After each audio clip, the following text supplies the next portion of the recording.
Hey, Grady high school audience. It was incoherent. Anyway.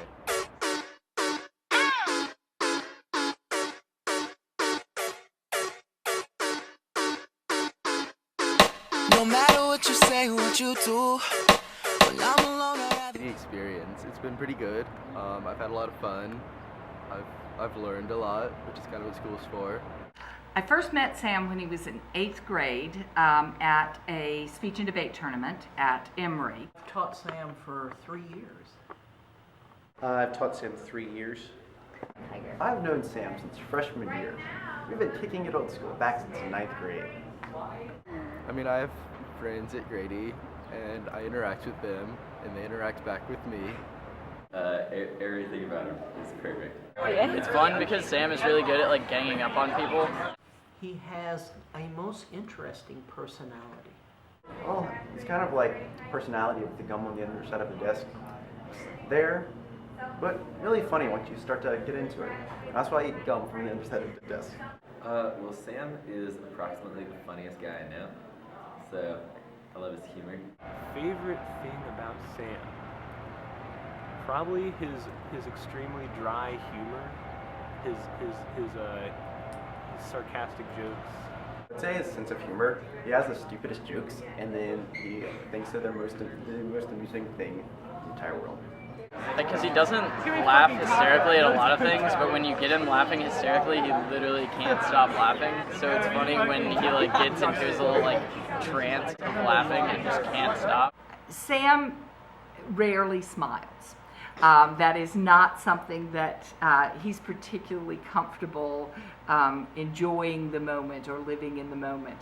But every now and then I get a glimpse of that just charming smile that he has when he is just being the young man that he is. I think my favorite memory of Sam was when, while at a hotel at a debate tournament, he told a really long prom joke.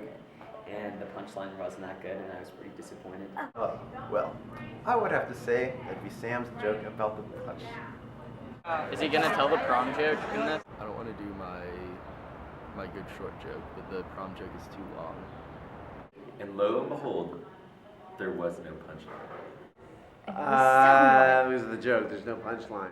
I have not heard any of Sam's jokes. The fact that Sam Heller makes jokes surprises me. So there are two fish in a tank, and one turns to the other and says, "How do you drive this thing?" And the other one turns around and says, "Oh my God, it's a talking fish." Well, he just would tell you things that might be not within the context of what the rest of the class was discussing. There's insights that I had not thought of, which is pretty impressive. His questions that start off as serious, but then aren't. No. His curiosity. Sam wants to understand things. He wants to sort of see how it works. He asks questions, and they really delve into the topics in a way that's very instructive. One of the things that Sam had a tendency to do was to ask you a question that you had never heard in your entire experience with other students. And suddenly, when you had to pause and stop and think, Sam was perplexed that it took you any time at all to come up with a valid response to his question. International relations, possibly like statistics, economics, something like that. I think that comes from my time in debate. I've just really enjoyed having those discussions about social sciences. He's particularly fascinated by human beings because they're so complex. And so I think that's why the social sciences, particularly politics and economics and sociology, why those things fascinate him, because he's trying to sort of figure out this very complex puzzle that is human behavior. I would say he is the consummate social studies scholar. Sam never actually said it, but I was always paranoid that Sam was going to tell me how incompetent I was that I couldn't come up with a response to his insightful question. Every class I have with Mr. Reeves is my favorite grading memory. Getting into an Ivy League school, especially Harvard, is not an easy thing to do, even among excellent students. And yet, I was not surprised when Sam got in. It's Harvard. I didn't expect to get in.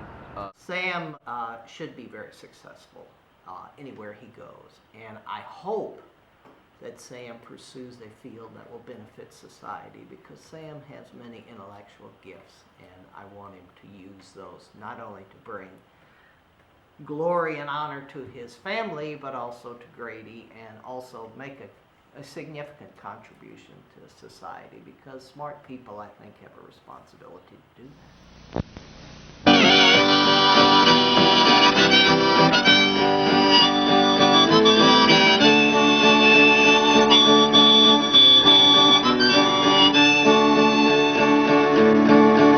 Come gather round, people, wherever you roam, and admit that the